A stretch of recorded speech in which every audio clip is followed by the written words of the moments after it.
Assalamualaikum warahmatullahi wabarakatuh. Selamat siang. Kembali di sesi berikutnya bersama Bu Mila tentunya.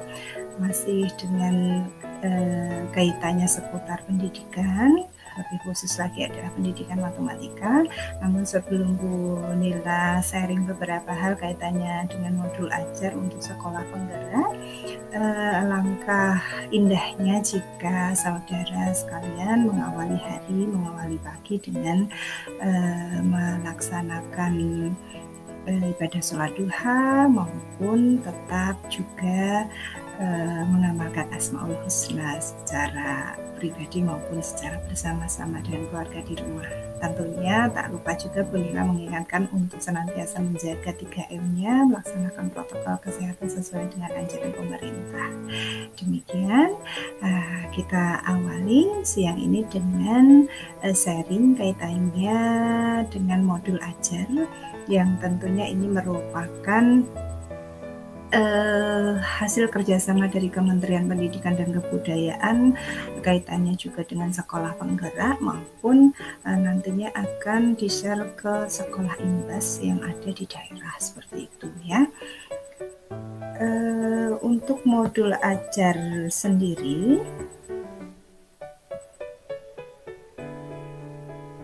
ini nanti saudara tentunya sudah familiar ya dengan modul ajar yang ada begitu, namun mungkin paradigmanya agak bergeser sedikit, yang mungkin saudara terdahulu mengenal modul ajar itu adalah referensi beberapa literasi, tentunya baik itu pengetahuan dan sebagainya kaitannya dengan buku ataupun artikel-artikel. Nah, untuk modul ajar di sekolah penggerak ini nanti asumsinya adalah kaitannya dengan yang saudara dulu ketahui sebagai RPP atau rencana pelaksanaan pembelajaran seperti itu ya. Jadi untuk agenda pada sesi ini Bu Nila akan sharing dua hal kaitannya dengan konsep modul ajar dan komponen modul ajar. Untuk yang berikutnya, yang dua untuk prinsip maupun prosedur bagaimana penyusunan modul ajar kita agendakan pada sesi berikutnya, begitu ya. Oke, kita lanjutkan saja. Untuk konsep modul ajar sendiri, saudara sekalian tidak hanya kemudian calon Sultan Agung Muda maupun para Sultan Agung Muda pada semester 6 dan sebagainya, namun juga ini saya kira bermanfaat untuk halayak umum ya, khususnya adalah para Bapak Ibu guru di dunia pendidikan maupun para praktisi akademisi pendidikan gitu ya. Nah, modul ajar sendiri itu saat ini dikenal sebagai sejumlah alat atau sarana media, metode, petunjuk, dan pedoman yang dirancang secara sistematis dan menarik. Begitu ya, modul ajar dalam hal ini kalau saudara di sini lihat skemanya atau baganya begitu, merupakan komnya begitu ya. Jadi yang merupakan implementasi dari nanti alur tujuan pembelajaran atau dikenal dengan istilah ATP yang dikembangkan dari capaian pembelajaran melalui atau dengan profil pelajar Pancasila utamanya ya, yang merupakan sasaran utama program sekolah penggerak gitu ya. Untuk modul ajar ini sendiri disusun sesuai dengan fase atau tahapan perkembangan siswa atau peserta didiknya, dengan tentunya tetap mempertimbangkan apa yang akan dipelajari dengan tujuan pembelajaran yang berbasis pada perkembangan jangka panjang gitu ya, menyesuaikan dengan karakteristik peserta didik atau siswa yang ada begitu ya. Terus kemudian juga guru perlu memahami konsep mengenai modul ajar agar kemudian nantinya proses KBM, proses pembelajaran, proses kegiatan pembelajaran lebih menarik dan tentunya bermakna. Demikian. Nah, untuk komponen modul ajar sendiri, saudara bisa mohon untuk diperhatikan di sini, tidak jauh berbeda ya. Mungkin yang sebelumnya adalah RPP dengan konsep 1 lembar. Kalau untuk saat ini tidak ada penekanan 1 atau 2 lembar atau berapa lembar. Yang jelas kaitannya nanti pada komponen modul ajar itu guru diberikan hak prerogatifnya, diberikan kebebasan untuk mengembangkan modul ajar ini sesuai dengan konteks lingkungan, karakteristik dari peserta didik maupun kebutuhan belajar dari para peserta didiknya, seperti itu ya. Jadi dilengkapi komponen-komponen berikut ini ya, ada informasi umumnya terkait dengan identitas sekolah, nama sekolahnya apa, kemudian juga kompetensi awalnya apa ya, atau KI biasanya dikenal dengan istilah itu, terus kemudian profil pelajar Pancasila, terus kemudian juga sarana dan prasarana penunjangnya apa saja, target atau tujuan untuk peserta didiknya itu apa saja, kemudian juga model pembelajaran yang akan digunakan itu apa. Untuk komponen intinya saya kira juga sama ya dengan yang terdahulu ya. Jadi ada tujuan pembelajaran, kemudian pemahaman bermakna, pertanyaan pemantik, persiapan pembelajaran, kegiatan pembelajaran ya. Jadi ini yang kegiatan intinya, kemudian asesmen tentunya.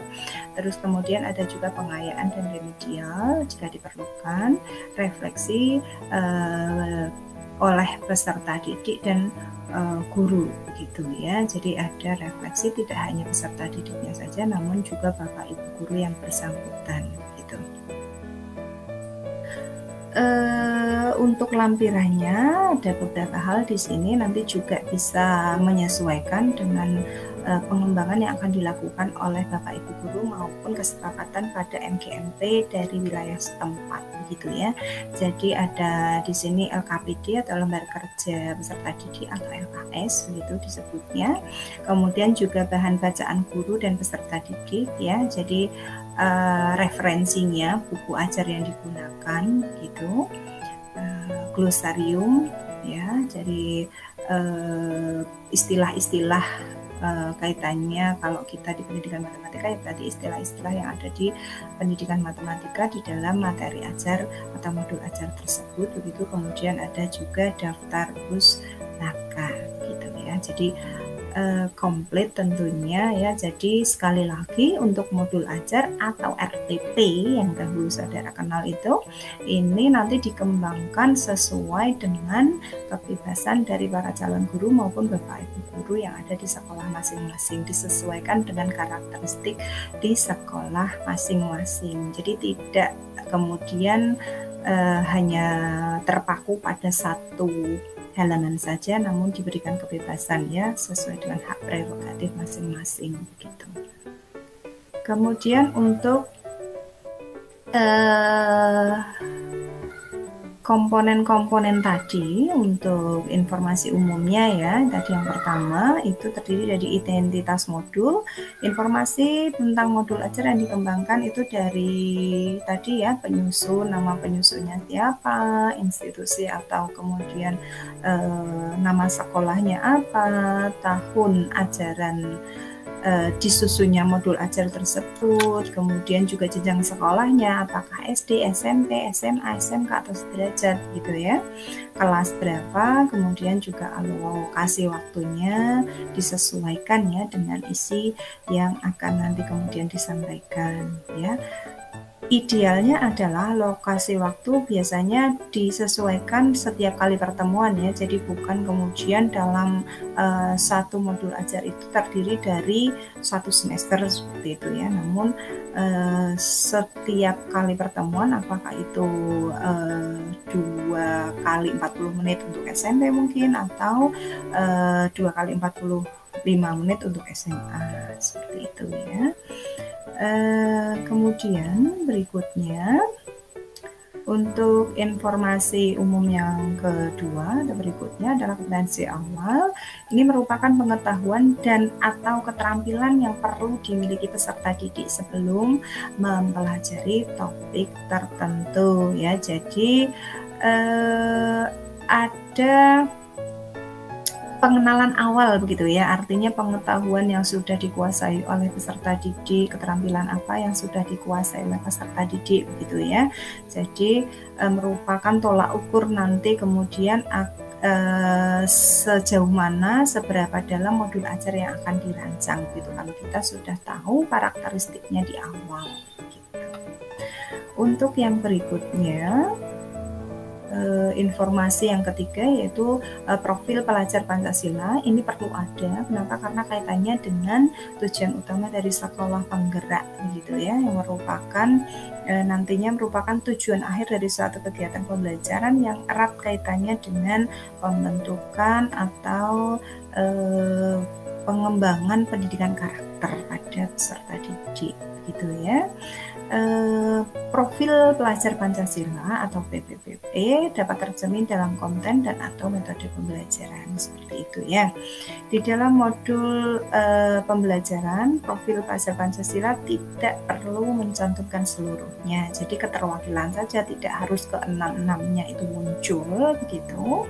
Namun menyesuaikan dengan kegiatan pembelajaran dalam modul ajar seperti itu ya. Jadi disesuaikan dengan konten materinya, karakteristik siswanya, demikiannya. Jadi minimal kan pastinya ada ya berketuhanan yang Maha Esa gitu ya, entah itu nanti akan ditambahkan berpikir kritis atau berpikir kreatif dan sebagainya, itu nanti menjadi penyerta seperti itu.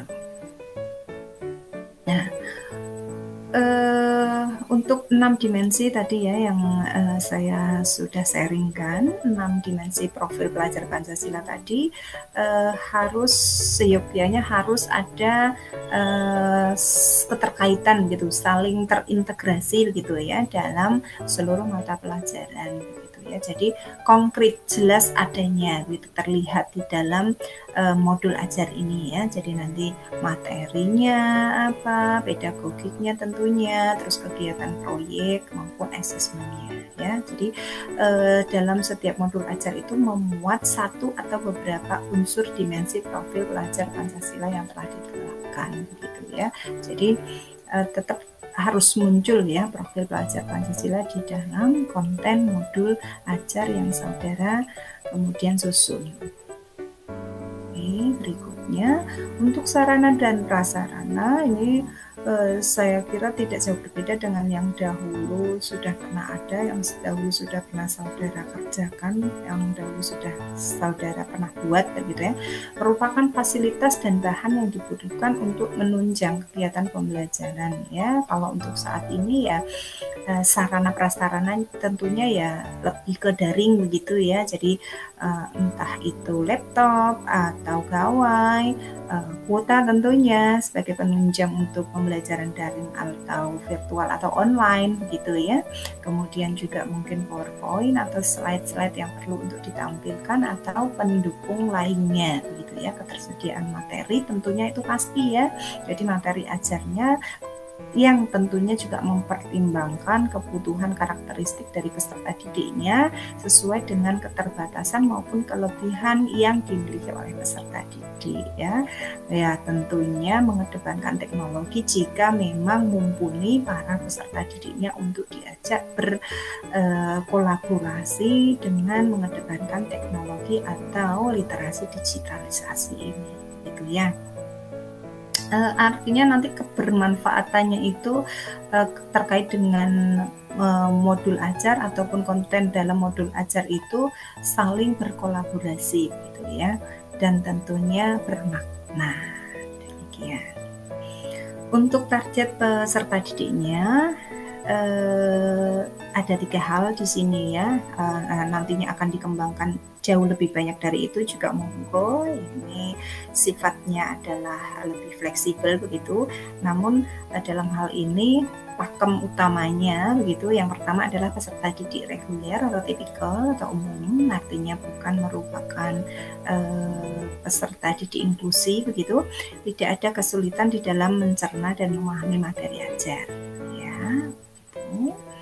Peserta didik dengan kesulitan belajar memiliki gaya belajar yang terbatas, hanya satu gaya, misalnya dengan audio ini, misalkan pada siswa dengan keterbatasan tertentu, atau biasanya tunarungu, mohon maaf ya, memiliki kesulitan dengan bahasa atau tunawicara dan pemahaman materi ajar, misalkan tunagrahita gitu, kurang percaya diri, kesulitan berkonsentrasi dalam jangka panjang dan sebagainya, atau misalkan katakanlah autism dan sebagainya ya, nanti dengan pendekatan tertentu tentunya ya. Peserta didik dengan pencapaian tinggi, mencerna dan memahami dengan cepat, mampu mencapai keterampilan berpikir aras tinggi atau biasanya dikenal dengan HOTS atau Higher Order Thinking and Skill, dan memiliki keterampilan memimpin ya. Untuk model pembelajarannya, informasi umum yang terakhir ya, merupakan model atau kerangka pembelajaran yang memberikan gambaran sistematis pelaksanaan pembelajaran. Jadi bisa desainnya adalah model luring, tatap muka secara langsung, atau mungkin daring, PJJ daring gitu ya, atau mungkin PJJ luring bisa jadi, ataupun blended learning ya, jadi kolaborasi antara luring dengan daring demikian ya. Jadi nanti bisa disesuaikan pemilihan model pembelajarannya atau teknik atau strateginya akan seperti apa gitu. Kemudian untuk yang komponen intinya, yang kedua yaitu masuk di komponen inti dari modul ajar ini, isinya yang pertama tujuan pembelajaran. Nah, untuk tujuan pembelajaran di sini seyogyanya mencerminkan hal-hal penting dari pembelajaran dan harus bisa diuji dengan berbagai bentuk asesmen ya, sebagai bentuk dari unjuk pemahaman para peserta didik gitu ya. Tujuan pembelajaran menentukan kegiatan pembelajaran, kemudian juga sumber daya yang digunakan, kesesuaian dengan keberagaman atau karakteristik dari peserta didik, dan metode asesmen yang digunakan. Untuk tujuan pembelajaran bisa dari berbagai bentuk ya, dari berupa pengetahuan yang berupa fakta dan informasi, prosedural, pemahaman konseptual, pemikiran ya, bernalar, keterampilan, kolaboratif, dan strategi komunikasi ya, seputar hal tersebut begitu ya. Nanti mau ditambahkan atau ada yang ingin ditambah sulam dan sebagainya, itu menyesuaikan dengan karakteristik pada sekolah atau karakteristik dari siswa yang ada, demikian. Untuk komponen inti yang kedua, kaitannya dengan pemahaman bermakna. Apa itu ya? Jadi pemahaman bermakna merupakan informasi tentang manfaat yang akan peserta didik dapatkan, yang akan peserta didik peroleh setelah mengikuti proses pembelajaran. Jadi manfaat tersebut nantinya bisa ya peserta didik aplikasikan, bisa peserta didik terapkan di dalam kehidupan, di dalam kesehariannya gitu ya. Jadi contoh kalimat pemahaman bermakna, misalkan katakanlah satu contoh, manusia berorganisasi untuk memecahkan masalah dan mencapai suatu tujuan, atau makhluk hidup beradaptasi dengan perubahan habitat, atau mungkin yang lain begitu ya.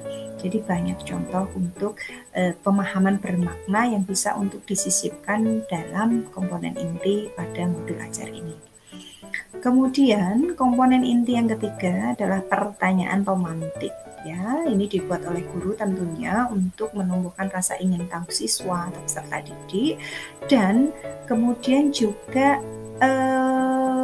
ini ya, untuk merangsang kemampuan berpikir kritis dari peserta didiknya, begitu ya. Jadi mengeksplorasi kemampuan berpikir kritis, berpikir kreatif para peserta didik. Jadi pertanyaan pemantik ini memandu siswa, ya, dilakukan oleh guru tentunya ya, untuk memandu siswa memperoleh pemahaman bermakna sesuai dengan tujuan pembelajaran tadi. Ya, contohnya ada berbagai hal ya, nanti bisa saudara sesuaikan dengan materi yang ada.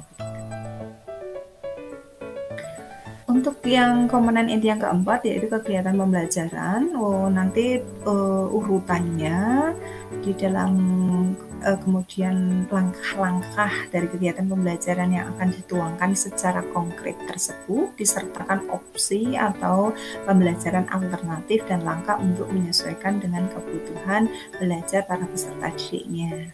Nah, langkah-langkah kegiatan pembelajaran tersebut ditulis secara runtut ya, berurutan sesuai dengan durasi waktu yang direncanakan di awal. Itu meliputi 3 tahapan: pendahuluan, inti, penutup, seperti yang sudah ya, seperti yang sudah pernah disusun pada RPP 1 lembar maupun RPP sebelumnya, begitu ya. Dan tentunya ada penutup ya, berbasis metode pembelajaran aktif, tentunya aktif kooperatif begitu. Untuk asesmennya pada komponen inti nanti digunakan untuk mengukur capaian pembelajaran di akhir kegiatan. Itu ditentukan dengan jelas sesuai dengan tujuan pembelajaran yang ditetapkan ya. Jadi ada kesepakatan gitu ya. Jadi jelas juga arahnya, tujuannya gitu ya. Ini ada 3 jenis asesmen, yaitu diagnostik, formatif, maupun sumatif. Nanti saudara bisa pilih apakah salah satu atau kolaborasi dari kedua atau ketiganya, begitu monggo ya. Ini bersifat hak prerogatif oleh guru maupun calon guru, para calon Sultan Agung Muda maupun para Sultan Agung Muda di semester 6 gitu ya. Jadi ada asesmen diagnostik, ini sebelum pembelajaran tentunya, kemudian formatif selama proses pembelajaran, maupun sumatif itu biasanya asesmen yang diberikan pada sesi akhir pembelajaran. Demikian. Untuk bentuk asesmen yang bisa dilakukan untuk sikap itu yang mengacu tentunya kepada ranah profil pelajar Pancasila ya, bisa berupa observasi, penilaian diri, penilaian teman sebaya, anekdotal, dan sebagainya ya. Jadi untuk penilaian bentuk yang performa bisa berupa presentasi oleh peserta didik ya, drama mungkin, pameran atau punya karya apa, jurnal, portofolio, dan sebagainya. Nah, untuk asesmen tertulisnya bisa berupa tes objektif, bisa esai, pilihan ganda, isian, jawaban singkat, benar salah, dan sebagainya. Ya, itu menyesuaikan nanti ya. Jadi ada 3 hal untuk bentuk asesmennya. Nah, untuk pengayaan dan remedialnya, pengayaan saya kira maupun remedial ya, pengayaan maupun remedial, saya kira kan saudara sekalian sudah akrab ya dengan istilah tersebut ya. Pengayaan akan diberikan atau kegiatan pembelajaran yang diberikan pada peserta didik dengan capaian tinggi agar mereka dapat mengembangkan potensinya, itu untuk pengayaan ya. Jadi untuk yang sudah benar-benar qualified, untuk yang betul-betul sudah sangat pandai namun masih ada sisa waktu, bisa diberikanlah pengayaan tersebut. Nah, untuk remedial ini biasanya diberikan kepada peserta didik yang membutuhkan pendampingan, pembimbingan untuk memahami materi lebih dalam lagi atau mengulang, istilahnya ya, mengulang pembelajaran. Nah, saat merancang kegiatan pengayaan perlu nanti saudara sekalian perhatikan mengenai diferensiasi, contohnya lembar belajarnya, kegiatan yang berbeda dengan kelas yang lain, dan sebagainya gitu. Nah, untuk lampirannya, untuk LKPD atau LKS ini disesuaikan ya. Jadi nanti menyesuaikan dengan materi maupun karakteristik dari peserta didik dan durasi waktu yang ada. Untuk bahan acuannya bisa monggo ya disesuaikan dengan yang dimiliki oleh siswa maupun kompetensi oleh gurunya gitu ya. Untuk glosarium ini juga menyesuaikan maupun daftar pustakanya. Jadi demikian yang bisa Bu Mila sharingkan untuk sesi pada kali ini kaitannya dengan konsep dan komponen modul ajar. Nah, untuk sesi berikutnya nanti insya Allah akan sharing dua hal yang tadi sudah saya sampaikan di awal. Demikian, mohon maaf jika ada kesalahan. Sekian dulu, tetap stay healthy, stay happiness ya. Selamat siang. Assalamualaikum warahmatullahi wabarakatuh.